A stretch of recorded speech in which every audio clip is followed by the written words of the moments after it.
Ladies and gentlemen, welcome to Season 5 of the Keith Andrew Network. I am your host, Keith Andrew, along here with Brad Starks. And that's what I say, thank you for being a guest on my talk show.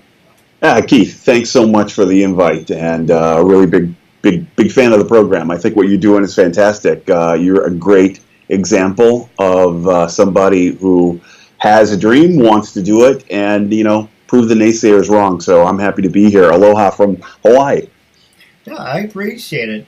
And the first question I was going to ask you is, are you related to Tony Stark? And the second question I was going to ask you is, I thought you were based in New York. Oh, well, in answer to your question, unfortunately, no. I am not. I'm not related to Tony Stark. Although, if there is a Tony Stark out there that wants to adopt, I'm open to that. But yeah, I'm give you a little brief background on myself. I'm originally from Illinois. Born in Rockford. Went to school in Chicago. Got involved and interested at a very young age in photography. Followed that dream to Chicago, Illinois, worked for a lot of different photographers, started to shoot a lot of models in the fashion industry. I owe there's so many mentors. I've been so fortunate and so lucky. But basically came up with the crazy idea to go to Europe and try to get like some first jobs as far as being a fashion photographer and that. Went there for 2 months, ended up living there for about 4.5 years. Really great trip. And then, through the networks of friends and people that I met while I was there, ended up moving to New York. So, yeah, I was in New York. Wow, I got there in, I'm going to say got there in the summer of 90, after having been in Europe for a while. And then, was able to open up a studio, start to work for a lot of top fashion designers. And once, for meeting different people, did like some creative direction, had always been interested in acting and things like that. And there were a lot of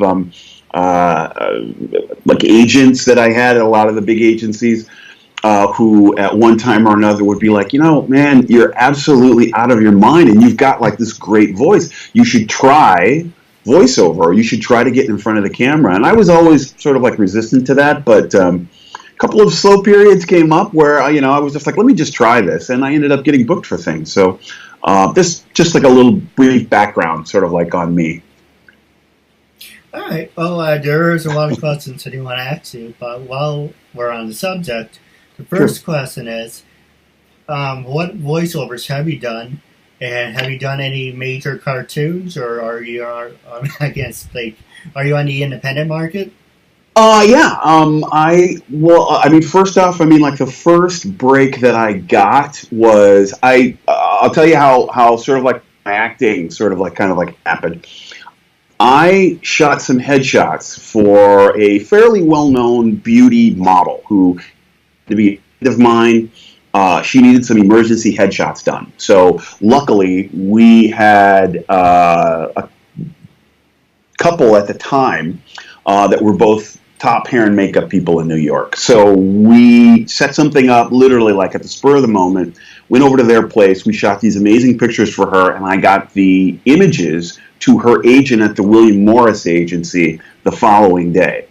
So according to the agent, he got the pictures printed, sent them to, I believe it was Aveda, sort of like the beauty sort of like client, and she got booked for a nationwide commercial in which, she made like 6 figures off of that, nice. Like literally based on like the pictures that we took. So he was so impressed, he asked her to call me, to call him, if that makes any sense, to come in and meet with him face to face because he had more people that he wanted me to shoot with. Right. So I called him, I left him a couple of messages, we played some phone tag for about a week. And when I finally got to the William Morris agency, got up to his office, we started talking. Anyone who knows me knows that I have like a stream of conscious sense of humor.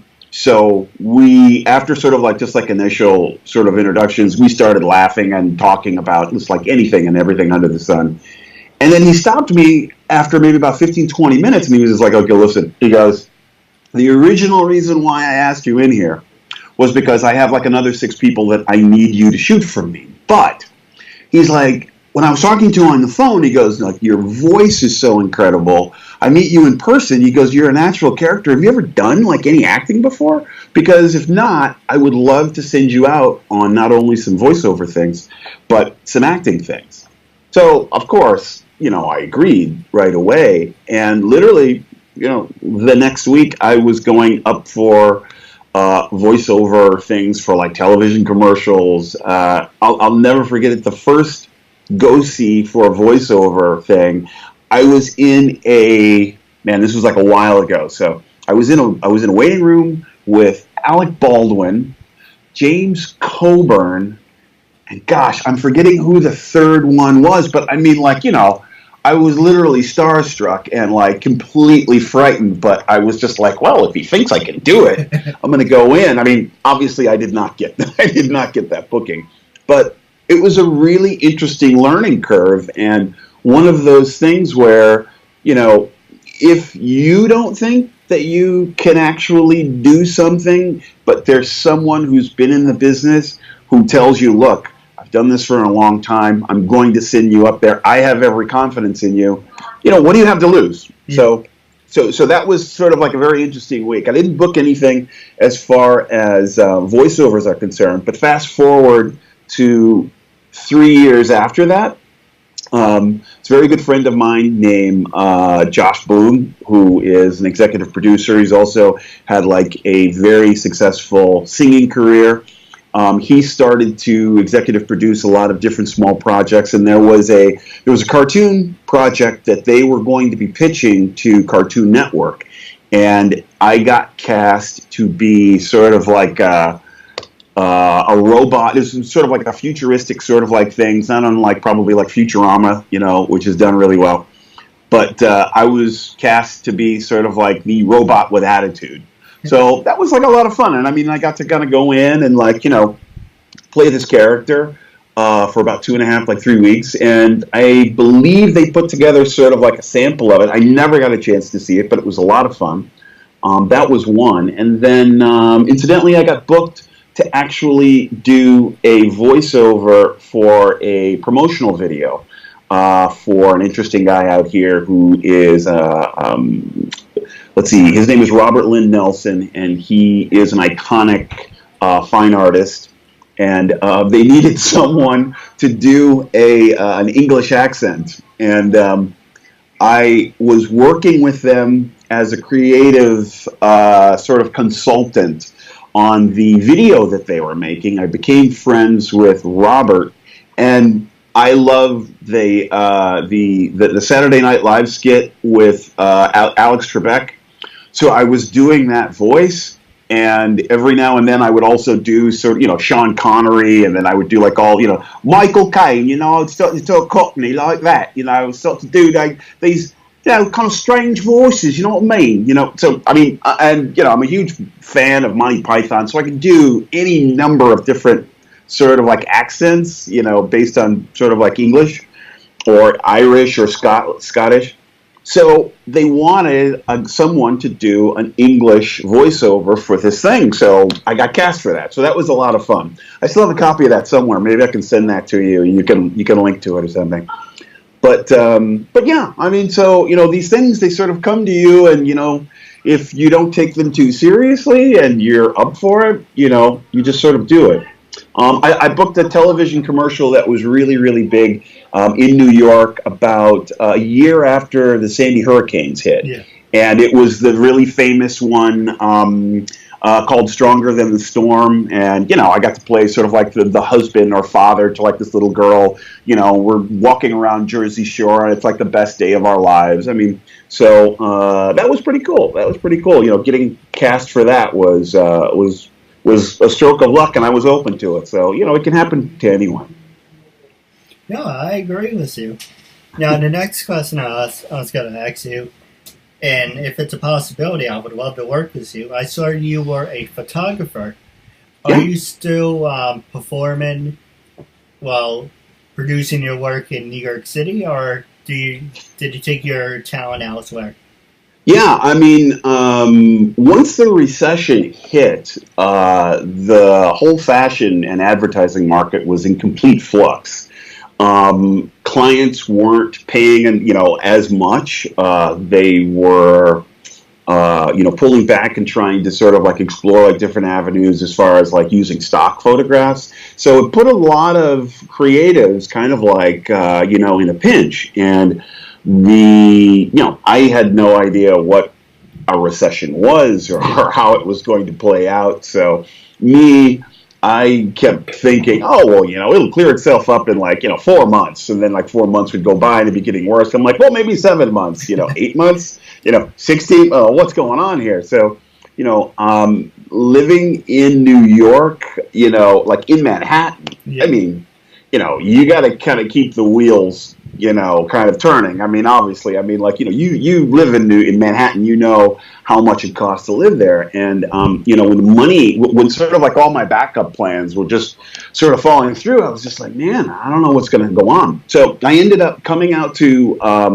Hawaii and, doing some work out here and then starting to network. And luckily for me, initially, I was doing some photography and that kind of stuff, but for whatever reason, I started to sort of move towards, film and production.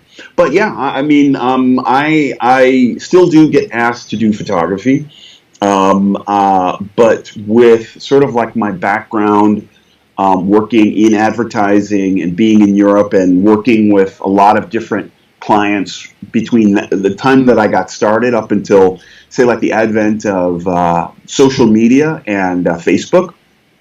One of the things I actually learned that a lot of my clients were really needing was learning how to create original content that told the story of what their brands were. And, if you're a photographer or you're an actor or you're a voiceover person or you're a producer, sort of like what you do, you are a storyteller. And if you can figure out a way in which you can help your client tell what it is that they do and what they're uniquely about through still photograph pictures and, through video content, you can prove yourself to be invaluable. And there's a huge market and need for that kind of thing, whether it's social media video through Instagram and Facebook and, YouTube channels, kind of like what you're doing right now.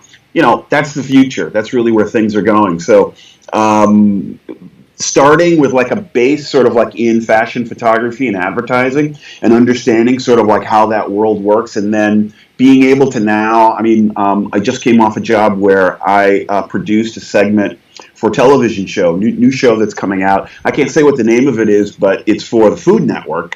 I just wrapped that up literally yesterday, and being able to produce that, being able to find talent for it. I know a great group of camera people and filmmakers who live here that I've been, really fortunate enough to learn from. And, I've gotten involved in that. So, yeah, it's really exciting. And I'm really excited, with having all these new skills that I never would have gotten, I don't think, if I'd still been in New York and had moved out here. No, absolutely. I do have a couple questions for you off the show. Sure. But we're going to take a quick commercial break. I can ask you some more hard-hitting one of those days, I'm going to ask you some more hard-hitting questions, and I'll pass the show over to you. Don't worry, I don't drink or anything. Okay, man. Ladies and gentlemen, welcome back to Season 5. I am your host, Keith Andrew, along here is a good friend of mine, Brad Stark. So I just want to say thank you for sticking with us. Aloha from Hawaii. How you doing, Keith? This is great. Pretty good. I always wanted to go to Hawaii. It's on my things to do list. Actually, it's funny you should mention that. While you're in Hawaii, have you ever thought about being an extra on Hawaii Five-0? That's my first question. Very good question. As a matter of fact, I have an agent now over on Oahu, which is the other island. I live on the island of Maui. Oahu is like a 30-minute flight from here.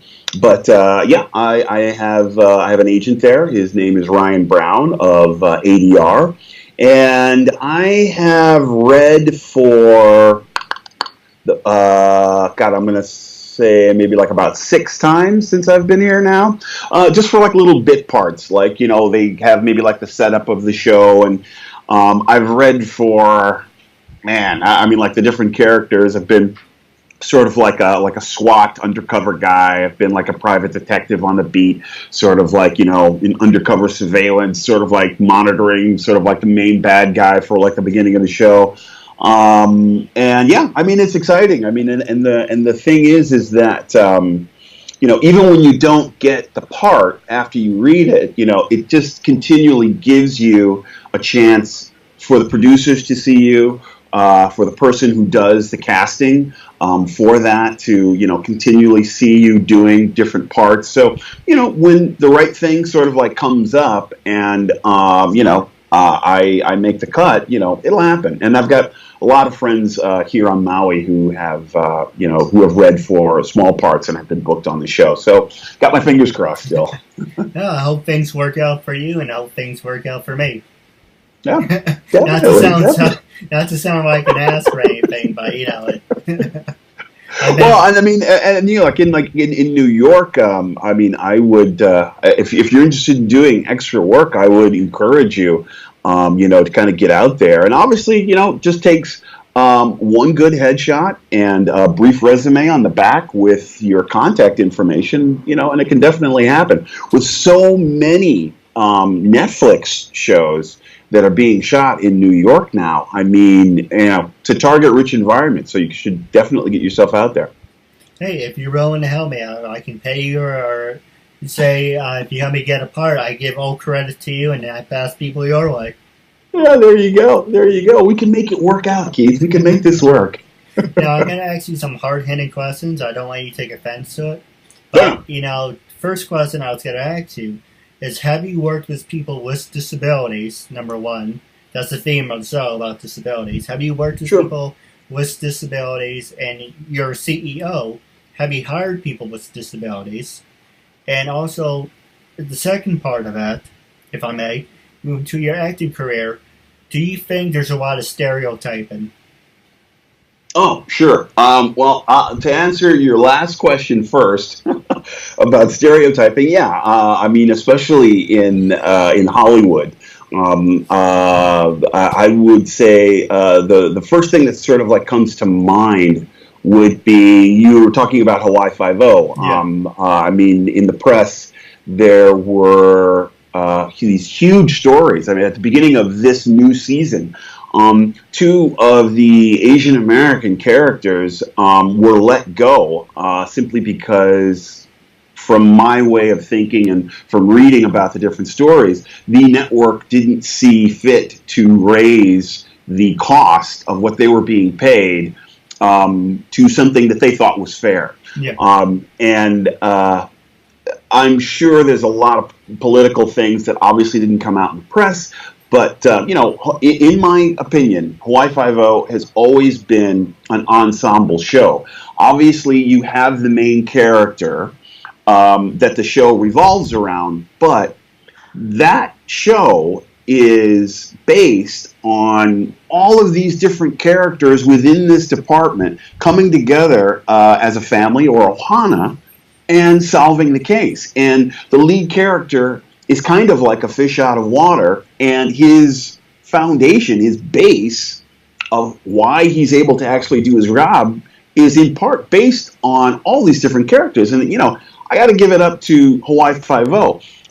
The head of the department is African American. Then you got Scott Conn, and you've got, obviously sort of like the main character. But, man, I mean, it's a great diverse cast, and to have seen that happen to Daniel Day Kim and Grace Chow was terrible. Yeah. So there's that. Let's see. Have I ever Oh, go ahead. I'm good. It doesn't answer the question. I didn't interrupt. Sure. But I really think they, after saying this, probably they won't network with me. But I think the Hawaii Five-O shot himself in the ass. Because the show was, Steve McGarrett, it was Scott, it was Grace, and it was the other one, the guy from Lost, and then the detective that came from the city, now he's on the island. You had, all these different of races all together, and regardless of what's bad to the side, it was a great show, and you had this main source of people you could go to with different stories, and they said, oh, well, we can't get what they're getting paid, and so we're going to get up and leave. So, like I said, there might be a lot of more political stuff that I don't know. But I'm saying once they got up and left, it kind of hurt the show. Oh, it certainly did. And I mean, and, local people on Hawaii obviously let like their feelings be known about that. Yeah. And, you look at sort of like the career of Daniel Day Kim, who was the male co-lead, who lost his job, sort of like that. And the guy, he's total class act. He has his own production company. He has some things in the pipe, so he's definitely going to bounce high. I don't think he's too worried about never working again. And then, both of them are very talented. So I'm sure that they're going to go on and do really great things. And then let's see, your other question was about sort of like hiring people with disabilities, and have I ever worked with anyone with a disability? Working a lot in the fashion sort of like industry, I have to say that many of the clients that I've worked with, I haven't personally worked with, in the fashion industry, any models, say, or talent with disabilities. I'll tell you, when I got started, I was in Chicago, Illinois, and I believe it was either Kmart or Sears or Kohl's, I think it actually was. They actually hired models with disabilities, in wheelchairs, on crutches, this kind of like thing. As far as sort of like TV and film, I do remember one job that I was a production assistant on, and the producer had ADD, and there were what was it? They would schedule sort of like time during the production day where what they did to sort of like deal with it, because I guess taking some of the medication to sort of like deal with, I guess, severe cases sometimes made that person drowsy. Right. So they had worked out some kind of alternative sort of like meditation or sort of like downtime where they took maybe like an hour away from set and then would come back, and then they were, and they went on sort of like within their day. But she had a really, really great assistant that worked with her. So while she was gone, things were still going on, and then she could kind of come back in the mix. But, just goes to show you that you can work with any disability and you can overcome it and still be a productive person. So. No, absolutely. I think it's Steve McGarrett, or supposedly it's either Steve McGarrett, someone at 5-0 who has a disability. Oh, okay. Yeah. I mean, I think it's great that that it would be fantastic to see more shows actually incorporate more of a universal view of sort of like what our world is made of. But it obviously takes some time, and slowly but surely, I think things will probably change a little bit more. Well, before I ask my next question, while on the subject, Breaking Bad is a perfect example. Then I think his name was RJ. He had right. I think he had Sarah Palsy's, and I thought he was faking, but then we saw him behind the scenes. It's like, oh, well, at least you're hiring. I can't even speak. Yeah, when I'm nervous, my disability shows more. At least you're hiring people that have disabilities, at least to start. But then you say there's like Modern Family, but then it gets out of hand. It's people think to be in disability. Having disability is a life choice. I mean, like, I didn't ask for this. But. Right. And I think is to really see change, it actually takes producers and directors and people who actually write stories to incorporate these kind of characters, and and make it less of sort of like a thing. I mean, everyone. We're all people. Everybody's sort of like, whether you have a disability or whether you don't. I mean, it's a rich tapestry, of what makes the world up. Yeah, I agree with you. Now it's the last 9 minutes left of the show. I'm going to pass it over to you. Was there anything you wanted to talk about? Anything you wanted to promote? This is your time, after all. Gloves off. Well, I mean, it seems to me that a lot of like your listeners are watching your show simply because you're an inspiration. You're not you're not letting sort of your disability sort of keep you from like doing anything. I think one of the questions I would actually like to ask you is there any inspiring person, or is there any inspiration that you actually found that made you move past sort of like questioning yourself to actually do what you're doing? Well, it's a good point, but I do actually want to correct you on what you said earlier when I said you're from Manhattan. I'm actually from upstate New York, so I'm more like in West Point, near that area. So 2 hours, so hour and a half from the city. But I know that wasn't the question you asked, but that's all right. Right. That's good. So who influenced me? I would say my dad influenced me because he's been a teacher for 36 years. He had a lot of famous people in his class. He met a lot of interesting people. He had ones with Al Pacino. He met Tony Bennett. He had Wesley Snipes as a student. Wow. I know people would say, okay, prove it, but I have to find my dad's yearbook. I know where he does it. I know J-Lo. I think J-Lo went to school around the corner of LaGuardia. Wow. I use my brother for an inspiration. So there's different stories, but the main story that I wanted to point out. Okay, so there's 2 stories. There's multiple different scenarios, but recently I just got tired of sitting at the table with everyone and saying, "Oh, go talk to him. He knows people. Why don't you take the state exam?" And I said, "What about me?" And everyone stops and looks at me and says, "What about you? You can't shut up. You have poor people skills. You can't hold down a job, even though that's true. You can't, poor people skills, can't hold down a job, you can't shut up. You run your mouth. You're not educated. You didn't go to college, and you're not qualified to do any of this." So I said, screw it. After hearing that since, started in 13, I've been hearing that since I got out of high school, since 06. I said, screw it. I'm going to show you guys what's a disability. Actually, I said, fuck it. I said, you know what? I'm being honest. I said, I'm going to show you it's a disability. I can still mount to something. And it doesn't matter if it's something big or something small. I'm going to show you I can still mount to something before I die. Mm-hmm. And to tell the going way back, before using my brother for an inspiration, using my dad an inspiration. And yes, the table one was one of them. But you're probably going to laugh at me, probably call me an idiot. It's all started with a birthday list.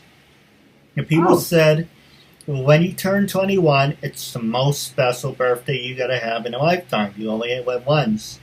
You're only 21 once. And I'm like, well, I don't drink. And are you a wrestling fan? Oh, am I a what fan? I'm sorry. A wrestling fan. Well, no, who's wrestling? What's... Oh, WWE. Oh, yeah, okay. So there's a wrestler named CM Punk, so I now use his monologue.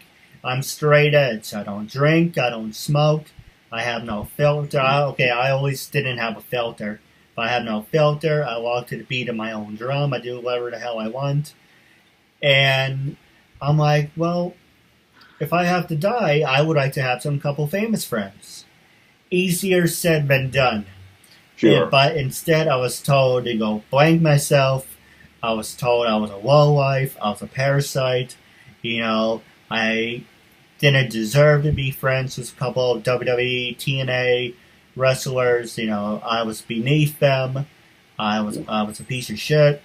And I was like, you know what? Okay, maybe I'm going about this the wrong way. Because I know asking someone for their friendship seems kind of, think about it now, looks kind of weird, but I'm being legit. Say, hey, I have a learning disability. I'm a big fan of yours. I would like to extend my hand to you in friendship. That's all it was. But they kept throwing it back. So I'm like, okay, let's work on that. Maybe I can tweak that a little bit. Well, instead of using my disability as a crutch, saying I can't do this, I can't do that, why not turn that into something? So it's a birthday wish / I'm not going to use my disability anymore as the hinder me. So I'm going to show you I can still amount to something. So yes, those two are the main story. But yes, I do use my brother for an inspiration, my dad for an inspiration. But the birthday wish and the dinner table thing stands out the most. Why this is what I want to do until I die. And I am very passionate about it. Yeah, I can tell. I can tell. I like the part in the story where you told everybody to F off. I mean, like your initials are KA, and that should be for kick ass. So that's why he's in men's in it. I was thinking about it, but if you'd seen kick ass, it should be AK ass kicked. Well, get them before they get you. That should be your motto. But that's great, Keith. I mean, and that's kind of like what it's all about. I mean, when as creative, I mean, I think everybody sort of like in this life is somewhat creative because there's something. Maybe there's something that you want to do, like in your life, or there's a challenge that you never think is like attainable, but a journey always begins with kind of like that first step, and you have to convince yourself that you can do it. I can't tell you how many times I've found myself in a situation or with an opportunity in which I'm just like, there's absolutely, what am I doing here? There's absolutely no way in hell I'm going to be able to do this. I'll give you a quick example. I was a beta user of a website that's called, a great website that everybody should go check out, called about.me. Okay? And basically what it is it's a way in which you can set up a landing page and make like 2 paragraphs of content of who you are, what you do, post a really great picture of yourself, which is, the picture that's on your specific landing page. And then you can add all the links of where your social media sort of like work is or all this kind of like stuff. So I was a beta user for that, uploaded all my information, and it comes up in a search when people search your name on Google. Yeah. So I didn't know sort of like what I was doing. And this was like, I'm going to say this was maybe like about 6 years ago, while I was still in New York. So time goes by. I end up moving out here. I'm starting to network around, and I get a message from About.me that's sent out to all of their beta users. And at that time, I think there were maybe about 2,000.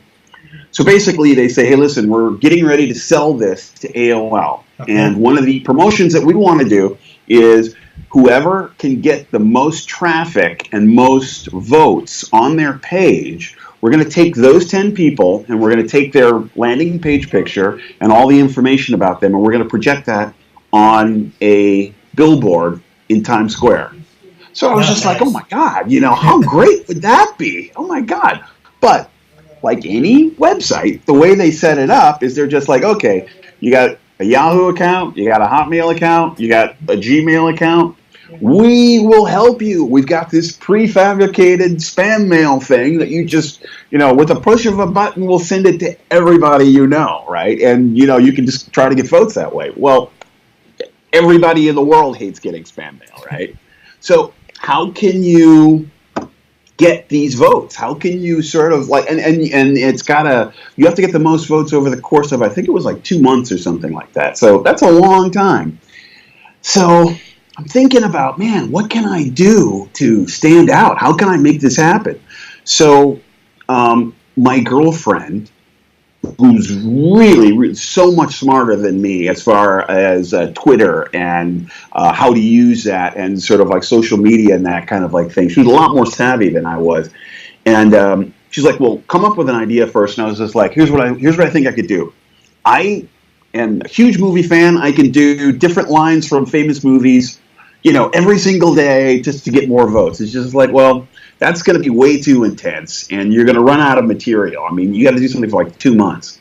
Come up with something better. So I took from like my own experience. Some of the craziest people I've met are male and female models. Like just like across the nation, I've worked with a lot of different people who are up and coming, and also like some that are very famous. So I was just, I'm also a huge movie fan. I love that classic black and white movie called Some Like It Hot. So just, Jack Lemmon and Tony Curtis dressing up like women in a female band was great. And I'm a huge Jamie Foxx fan. He did this character named Wanda. And I was just like, you know what? I've worked with women like the Wanda character before. So I'll become a character, a Wanda type person who worked with Brad Stark's photographer. He got her a job, so now it's her mission to see that he wins his contest. So we found like this old wig, I look ridiculous in it. I got like a beard. My girlfriend had this great Sony camcorder, and it had like a super slow-mo sort of like thing on it. Right. So I'm a huge fan of Charlie's Angels. So I did sort of like a hair flip, like in slow motion.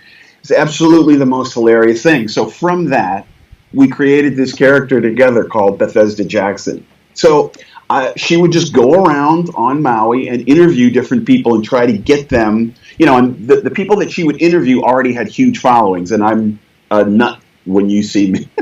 I'll have to send you the links and you can actually see. But long story short, I ended up on the billboard.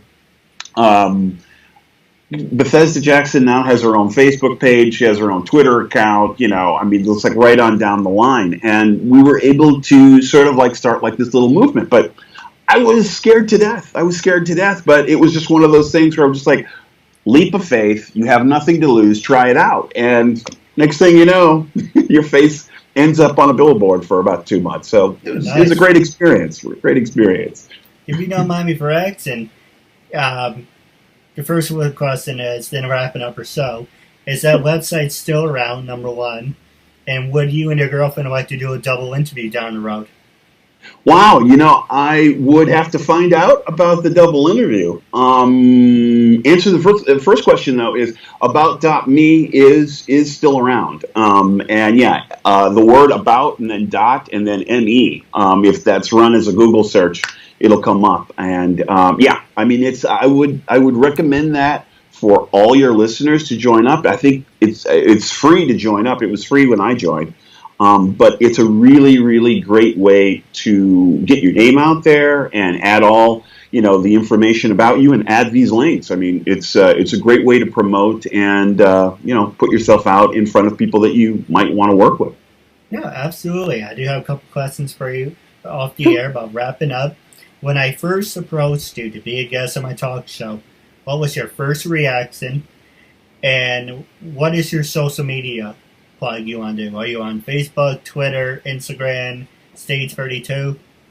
Yeah, that's another great one. Stage 32 I'm on. I've actually had a couple of back and forths with, I think his name is Richard, who actually owns that. Really sharp guy. That's a great platform. I've been trying to lobby to actually get him to come out to Maui and set up some kind of annual workshop like out here. I mean, Maui is a fantastic island. I'm personal friends with the film commissioner here, and I know for a fact that, we're really looking to see if we can't get more film workshops and film-friendly TV shows, that kind of like stuff out here. But yeah, I'm on Instagram, I'm on Twitter, I'm on Facebook, I'm on Stage 32, I'm on LinkedIn. God, I'm trying to think of Tumblr. I have like a page on. I am also on Ello, which I'm still trying to learn about. Snapchat I'm also on, but desperately trying to learn how to use that.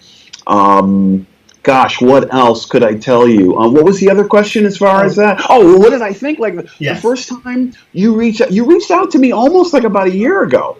How about that, man? When you reached out to me, I was working on a show called Are You the One, which was on MTV. And man, I'll tell you, that was such a great learning experience. I made so many contacts. It was crazy, but I was putting in like 12-hour plus days, and then, you get like one day off to recover. So, and that was a 5-6 month gig, and that was just like intense. I think when you asked me to actually be on the show, I was actually on location, about to like have lunch. I mean, I'd have to look back, to really like do. But it was a great opportunity. And when you told me sort of like what the background on the show was, I'm all for it, And thanks again. I can't thank you enough for letting me be a part of the show. And hopefully, maybe I can come back one of these days, or we get you out here and you can do the show out here. Hey, if you can help me with it, I promise I can pay you back somehow. Sounds good, man. Sounds good. I'm all for it. We'll try to work it out. So wrapping up our interview, it's a real honor and privilege. And stay tuned for after the show. I do have a couple questions for you. Thanks again for having me on, man. Look forward to it.